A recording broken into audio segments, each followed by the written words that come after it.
Hello y'all, welcome to my channel. My name is Diana. Welcome. If you're new here, please support. I have a story time for today. It's a story time / makeup routine or makeup look on how I do my makeup. I'm not a makeup person. I'm not a professional. I really don't know how to do my makeup. I just do what I know, what I know to do. I have some recommendations, any products I need to try out, please let me know in the comments below. Thank you so much. But yes, this story time is about the time my baby was in the NICU, my birth / my birth story, kind of. So yes, please welcome and stay. Please don't forget to comment, like, and subscribe. That fly is irking my soul. Like, I'ma get it.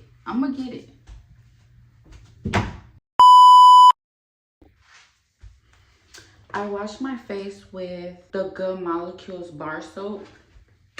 I like it because it helps, but I just don't like the fact that it's a bar soap. But that's just me.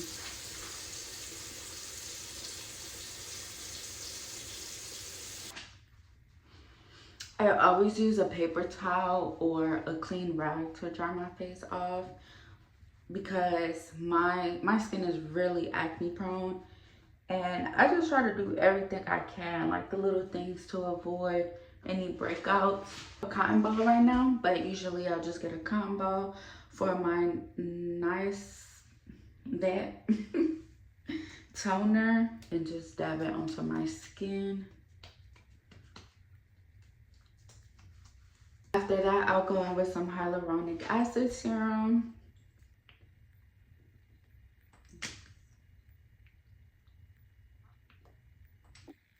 After my hyaluronic acid, I go in with my dewdrops. I love the dewdrops because I like my skin looking hydrated, and I love the glowy look. I hate how my skin has like different colors, like my forehead is darker than right here. Like, I just hate that. Last step would be the double repair face moisturizer. I don't use foundation anymore. I use the Too Faced Born This Way Healthy Glow Moisturizing Skin Tint, and it already has 30 SPF. So I don't put sunscreen on because, this already has some, but on a regular basis I would. Now that the face prep is over with, let's get into my little story time. This is my first story time with you guys. I wanted to do this story time just so you guys can get to know me a little bit better. Before we get into all of this, I'm not really a full face, beat face, girly girl, okay? I really don't know how to do my makeup in my eyes.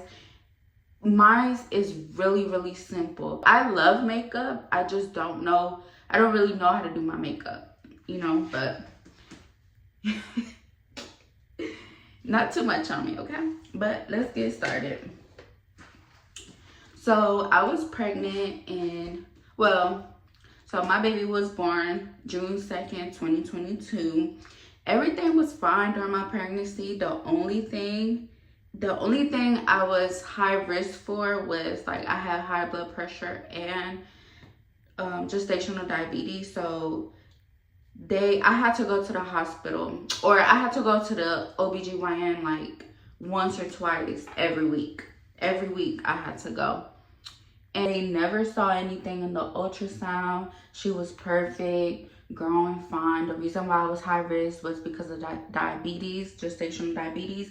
They were scared that she was going to be a really big baby. And I was huge. Like, I'm going to insert some pictures. I was huge. Like, looking at me, you would think I was having twins. Like, it was crazy. For my foundation or my skin tint, I just blend it out with a beauty blender. It's dirty, okay? Not too much on me. But yeah, I was really huge pregnant. when I was like 6 months, I looked like I was 9. Like, it's crazy to me. Anyway, she was perfectly fine. She was a good baby. They didn't want me to give birth naturally, so they were gonna induce me, or I was gonna get induced June 10th of 2022. That's when she was supposed to be born. That's when she was gonna be full term.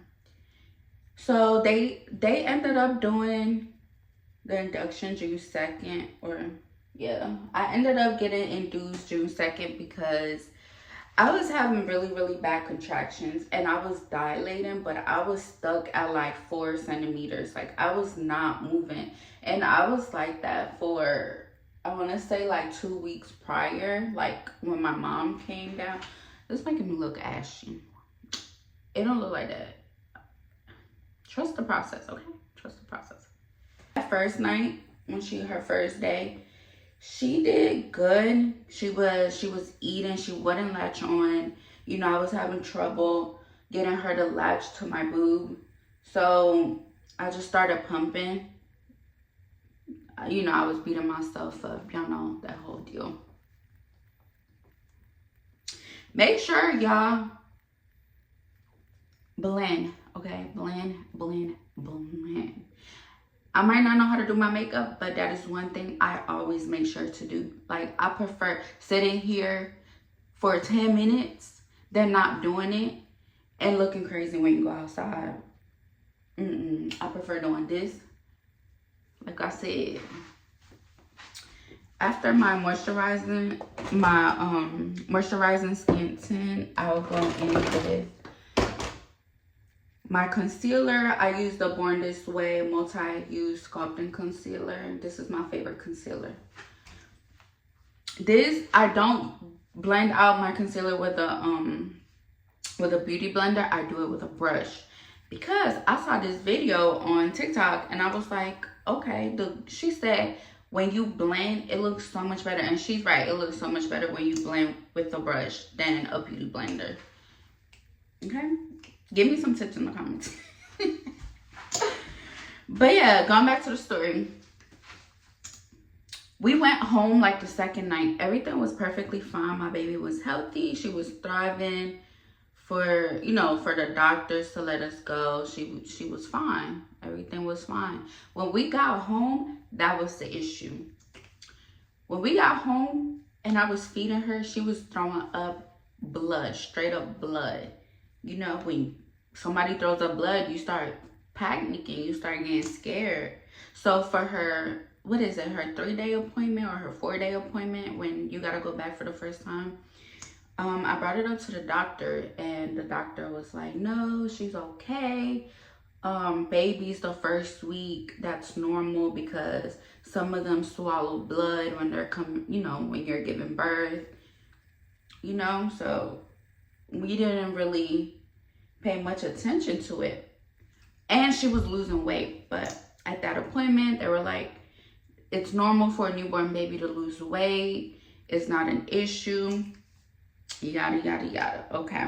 First week passed, she was still throwing up blood. Every time she ate, like 5 minutes later, she would throw everything she ate up, but in like blood, like, you know? She would throw everything she just ate, her bottle. It would be back up with like dry blood. And you know, I was getting worried. Like, my mom was here, my mother-in-law, they just kept telling me take her again. So we took her to the ER again for the first time. Like, after that week, they said everything was normal to go home. So, okay, we went home. This is the military hospital, by the way. So we went home, everything, according to them, everything was normal. There was nothing wrong with her. Look at my baby, show me her putting makeup on. But yeah, everything was normal to them. So we went home and then I was like, well, if it continues on, we're just gonna take her to an off-post hospital to see what they say, to the ER. So we did that. They said the same thing, that it was normal. They couldn't find anything. They would do x-rays. Her x-rays were perfectly fine according to them. So like a month later, oh yeah, my baby was losing weight. She was 6 pounds 8 ounces when she was born. She made it to like 4 pounds and 8 ounces, if I remember correctly. She made it that tiny. She kept losing weight. And obviously, yes, I understand it's normal for newborns to lose weight, but that much is crazy. Took her to the hospital off post. They said the same thing. She was fine. She was fine.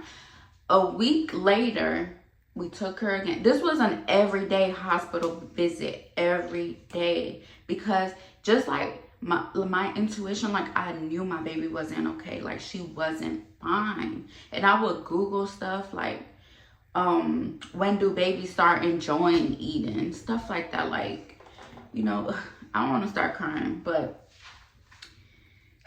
we went again, and luckily it was a different doctor on call that day on post.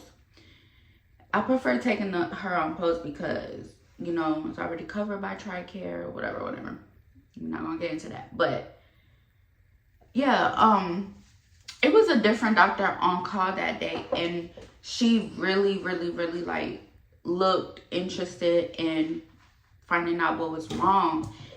I would take pictures of the throw up, so I showed every doctor, like, you know, I showed everybody the throw up. I showed the nurses like what it looked like. I'm not inserting that because that's just nasty, but I still have those pictures, like, because I'm gonna forever have those pictures. I don't know if that's ever gonna happen to her again. You know, I need to know. Like, I need, you know.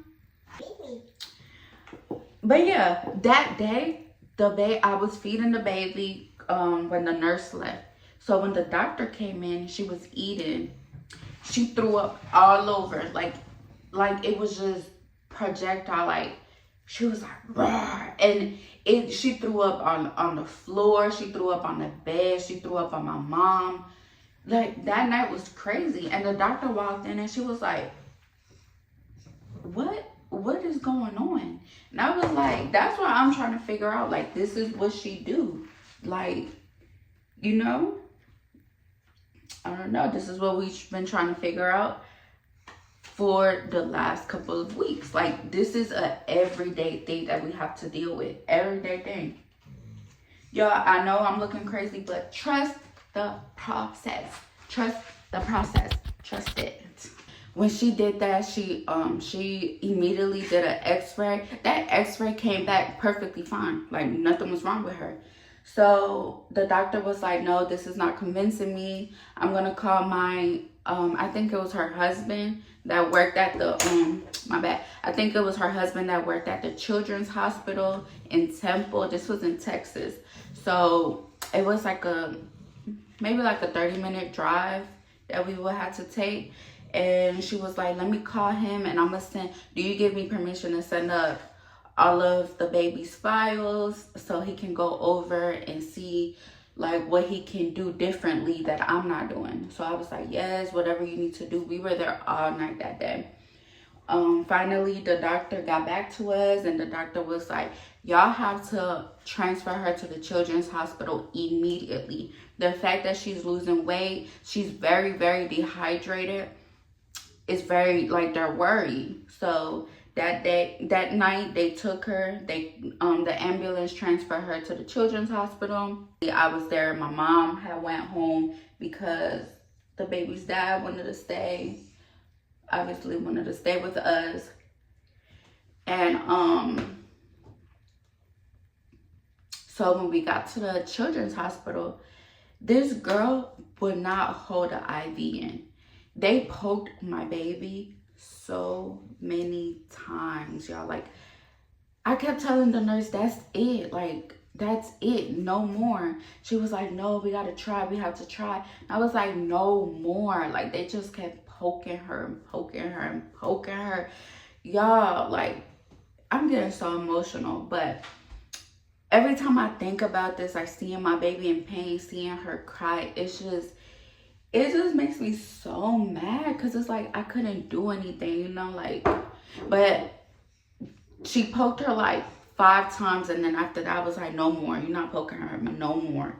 And then the doctor came in. He was like, we have to try, we have to do something else. So then he was like, we do have another option to poke her, to try to put her IV in, like in her kneecap. I didn't know that was a thing. They finally got an IV in. She was really, really dehydrated because she wasn't retaining any nutrients or any milk down. So, Okay, y'all, so I think I'm done blending. This don't even have a label anymore. So if y'all know this little bottle, it's that, okay? It's bronzer. I wonder if it's from Juvia's Place, because I have their palette as well. I do both.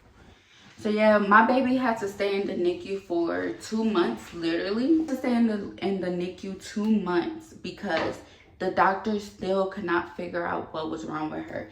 Every x-ray they did, every test, like different type of test they did, she saw so many different doctors walk into that NICU. It's crazy. And nobody could figure out what was wrong with her. At first, I don't like the C word. Y'all know what I'm talking about. Cancer. At first, they thought it was that because they saw like a little, they saw something in her esophagus, but then it turns out it wasn't that.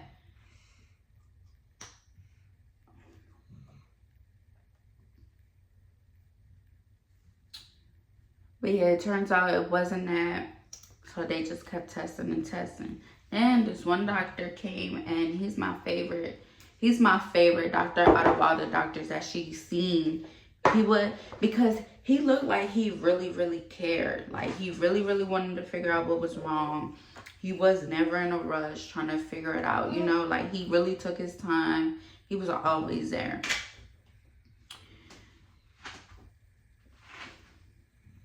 So this is what I learned on TikTok. When you blend in your bronzer and stuff, you have to blend up.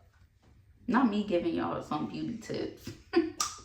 Y'all give me beauty tips. Anyway, yeah, they couldn't figure out what was wrong. He figured out. So he said she had a hiatal hernia. So a hiatal hernia, I'm gonna insert pictures and like the textbook definition on what it is. She was born with her belly and her chest. So her belly, you know how our belly is naturally down, like in the position where it needs to be. Hers was in her chest. So every time she ate or had anything to drink, she would throw it up because it was in her chest. The liquids weren't far down enough for her to retain it. So that was the issue. So immediately they put they put a feeding tube down her nose the first day she got to the NICU, just because she wasn't eating. So when they found that out, they put her on a feeding tube completely through her nose. And this happened, like, I want to say, like, after 2 months of her being in the NICU. After they did that and they found out what it was, they transferred us to the surgeon and to the pediatrician surgeon. When we talked to them, they let us know that it was repairable. It was something that they can fix. It's gonna help her. Like once they do the surgery, she was gonna be fine. Nothing was gonna happen to her. And then I started researching on Google. This is something that is very common. So hernias are very common. I did not know that. I never been through something like that. I know that my mom said her brother had a hernia, like a belly button hernia when he was born. But I didn't know you can get hernias. I don't know. I wasn't really knowledgeable. Her dad wasn't knowledgeable. Her dad's side of the family weren't knowledgeable. We've never experienced this. So I was really, really worried. So, doing my little research on Google, it gave me peace of mind. Like everything was going to be fine. Nothing was going to happen to her. This was just temporary. It's just the problem was that they couldn't perform the surgery right then and there. She was too tiny. She was only 5 pounds to go under anesthesia.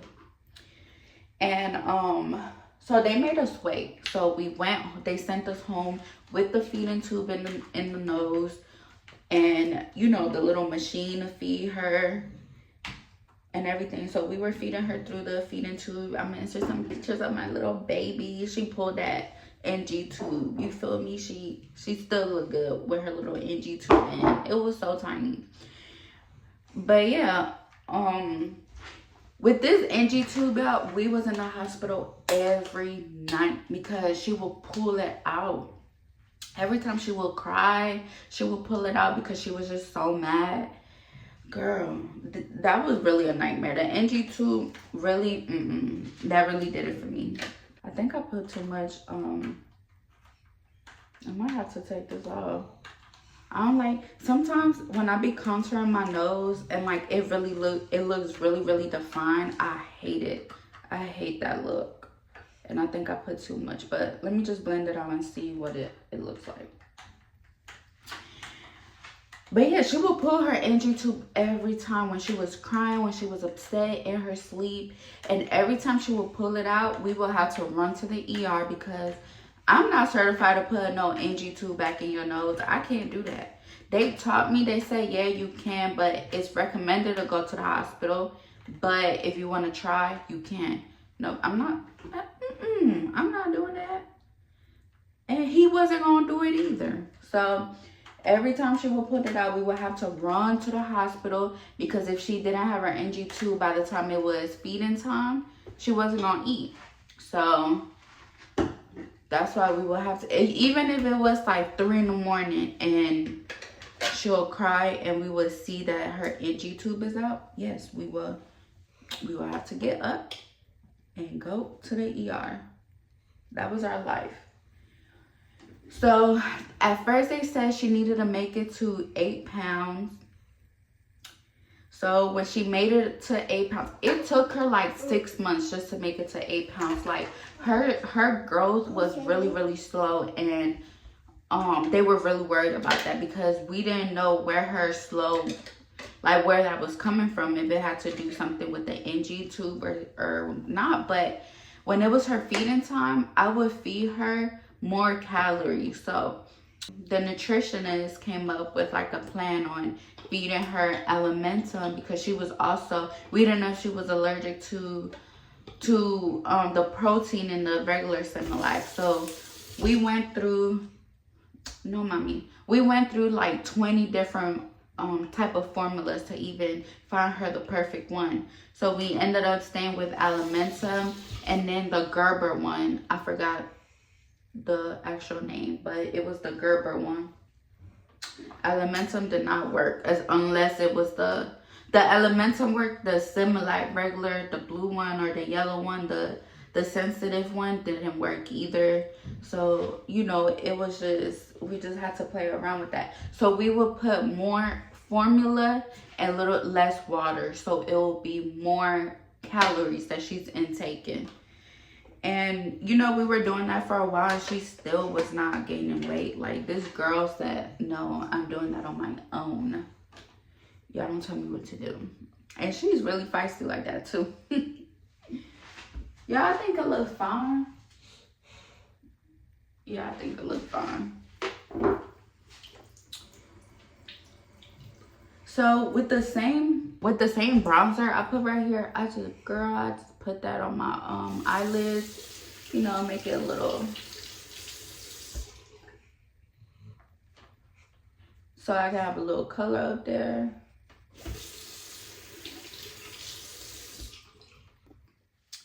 We were feeding her through that. She was doing good. Wasn't making it to 8 pounds, so the doctor didn't want to perform the surgery. So then he said she needs to make it to 10 pounds, maybe 11. 11 would be ideal, but 10 would, you know, they would do it at 10. It's fine. So she finally, for, I think it was Memorial Day. No, it was September 12th. That was the day of her surgery because she finally made it to 11 pounds. She made it to 11 pounds, y'all.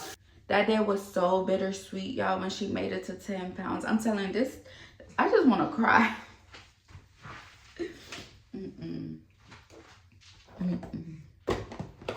So this is my favorite Easy Bake from Huda Beauty. I just put it like where I put my concealer on earlier.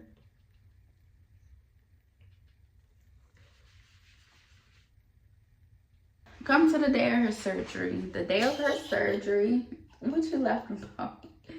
The day of her surgery, she did really, really well. I didn't expect her to do that well, y'all. Like, I really didn't. But she did really, really good. They performed 2 surgeries. So the first one was to repair the hiatal hernia. The second one, actually they performed 3. The first one was to repair her hiatal hernia. The second one was to tie her belly down. And then the third one was to insert a G button. So a G button is a feeding tube, but instead of being through the nose, it's like in her belly. I'm gonna insert some pictures so you guys can see. Everything was fine. So right now, she's 2 years old. She just turned 2. What's holding her belly down is those stitches that they put. Apparently it never dissolves or something like that. So yeah, I looked up on Google, like, what are the likelihood for her belly to go back up and this whole situation to happen again for her to need surgery. It can happen. It's, you know, it happens within a couple years. So when she get older, hopefully not, it's not gonna happen. I've been praying. It's very rare if it happens. It's very rare. So y'all, the last thing I do now, if I was going out to like the club or something, you know, this my little eyeshadow palette. My only eyeshadow palette is neutral. Cause hello, I'm the neutral queen. But these are the colors, and obviously you can tell this one's done. That's, I usually go for that, for, you know, to have a little color, and then that's really it, y'all. So yeah, but since I'm not going anywhere, I'm just gonna brush my eyebrows and see. I don't really, because I got my eyebrows done like 2 weeks ago, I'm not really gonna fill them in because I don't really fill my eyebrows in. I usually just use my contour and sculpt my eyebrows and not fill them in because I feel like my eyebrows are really dark as it is. So I just use my little Benefit 24-hour brow setter.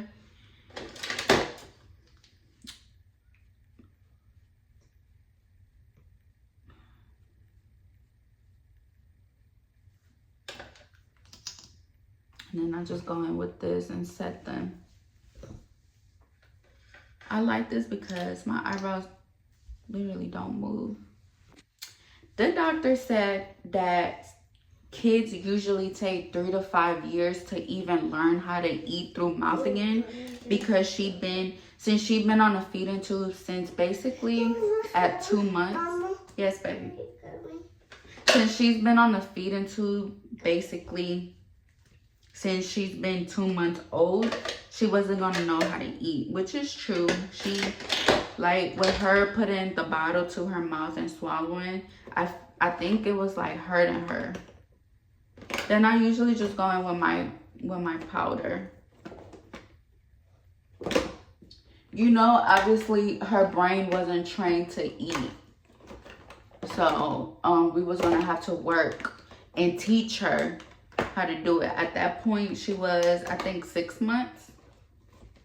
Yeah, she was 6 months. So we will have to train her how to eat, like, through a bottle. So he was like, don't try now, because you're gonna, you know, you're gonna like, don't rush her basically, because some kids still take 3 to 5 years. So when we got home that day after the surgery, I was feeding her through the feeding tube.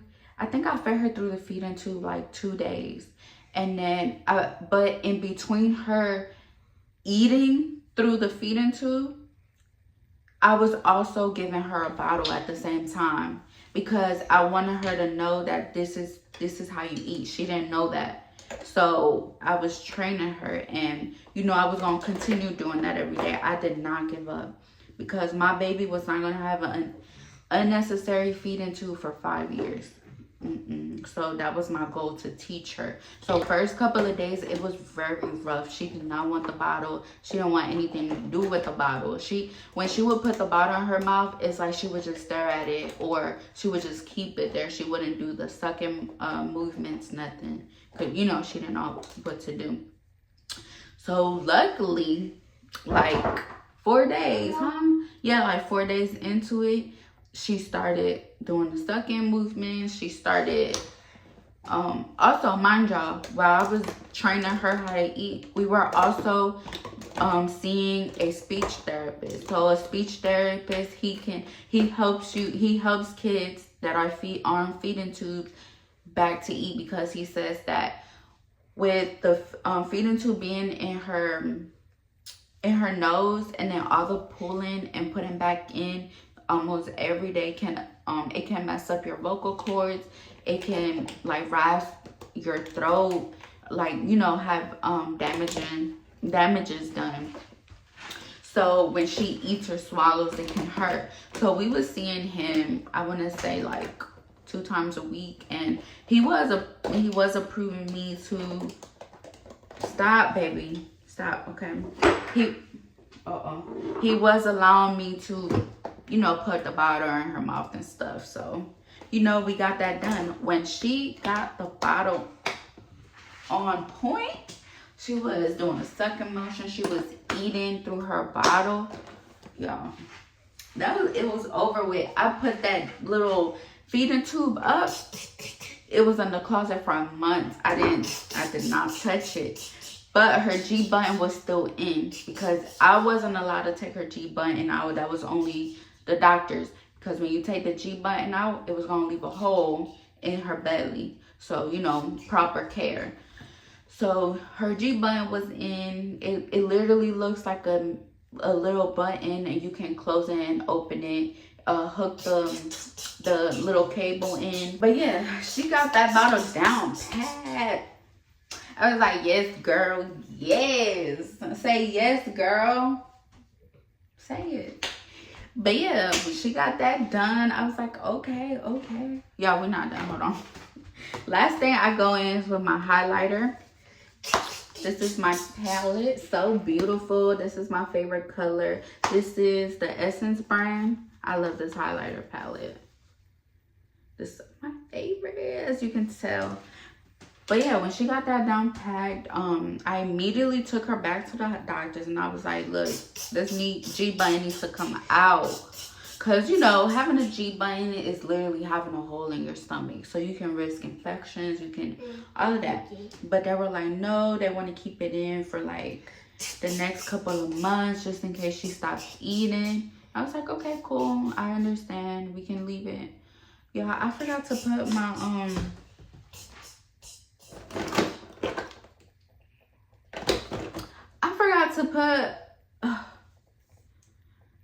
my blush on.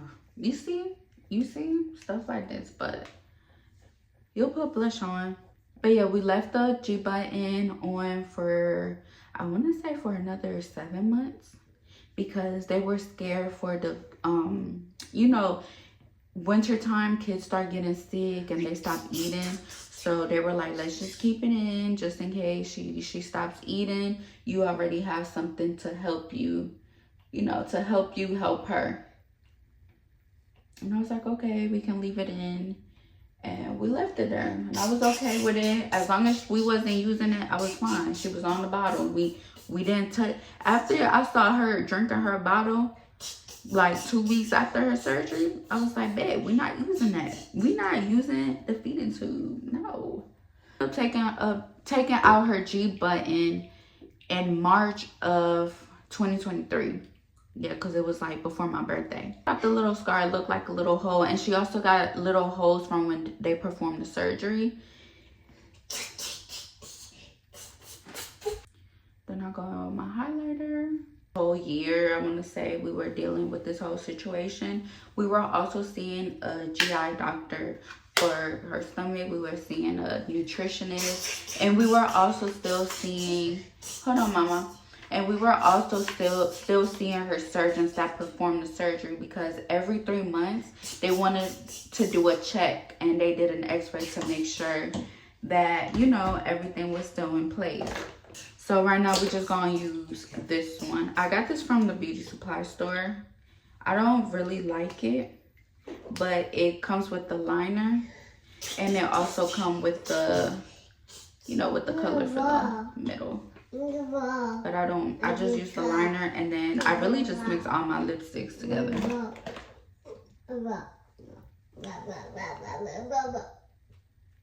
And then I did this off camera, but I sprayed the NYX matte finish spray, setting spray. Let's get into the hair. So just to finish sum up the story time, my baby is thriving now. She's good. She eats everything. She still eats through mouth, nothing. It's been 2 years. Well, it's been like 1.5 years since the surgery, and everything has been fine. I haven't seen any problems. She's been good this whole time. And now she's good, y'all. Like, she's thriving. I knew I was missing something. I usually go for lashes, by the way, but not going anywhere. So doesn't have any problems eating. Like, she eats all day. She's a snack monster. She just wants to snack all day, all day.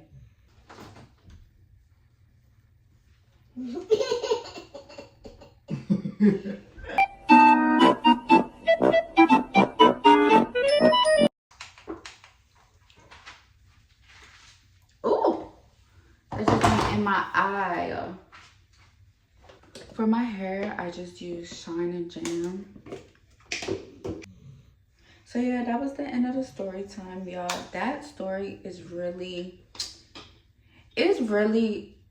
like sad to say, because like, one, it was my first baby, and I feel like everybody during pregnancy and when they find out you're pregnant, they all cheer you on, and like everybody just prepares you for the best, but nobody ever prepares you for the worst. Nobody prepares you for if your baby comes out sick. Nobody prepares you for, you know, the hospital stays for months and months. Like, there's a lot of NICU babies. You know, when she was in the NICU, it was a lot of NICU babies, like, and there was a lot of families there. And it was something new for me, you know, something I had to experience on my own, me and, you know, my husband. Like, it was just something really new. It was something really stressful, especially like when we still didn't know what was going on with her. I feel like not a lot of people understand. Not a lot of people are going to understand unless they go through that. Like, my whole postpartum, it was just dealing with that. And shout out to my mother. Shout out to my mother. She's my biggest supporter. She had took 3 months of leave from work just to come, because I used to live in Texas, and my mom, she lives in New Jersey. So yeah, she took 3 months of leave from work, and she came to stay with me to support me my whole postpartum. Like, she always made sure I was good. But I didn't have a happy postpartum. My maternity leave, because, you know, we get 3 months from the Army, it was just hospital stays, crying, worrying. I feel like that's why my milk didn't come in, because of all of that stress that I put on myself. I blamed myself for her situation. I feel like it was my fault. Like, maybe I did something wrong while I was pregnant. Maybe I ate something I wasn't supposed to. Maybe I lifted something heavy and I wasn't supposed to. Like, yeah, it was just nights upon nights where I couldn't sleep because I was just beating myself up on I do a slick like this. I braid my, it's not the perfect braid, but I braid it and then I like wet it a little bit so you can get the perfect curls or waves, because I have to wash my hair, so it's not gonna be curls. But yeah, my postpartum was really sad, y'all. So after I braided, I literally just grab my hand, wet my hand, and just dab my hair. So go like that. Don't soak it. You don't want to soak it. Just like that. Go. Good girl. So y'all, I just got done changing. We're not really doing much today. I'm gonna just go to the store and run, you know, a couple errands while I'm out. It's Saturday, so that was my story time. My baby is good now. I'm gonna insert some pictures of her so you guys can see her. This is the outfit, y'all. It's just these shorts from Target with this white shirt. Don't mind my little fupa, okay? We're working on that. Please don't forget to comment, like, and subscribe. If you're new here, my name is Diana. Welcome. Yes, I hope you guys enjoy my little story time / makeup routine, or I wouldn't even call this a makeup routine. I would call this like makeup look once in a blue moon. But yes, y'all, thank you guys for watching. Hope you guys like my video, and yes, I'll see you guys next time.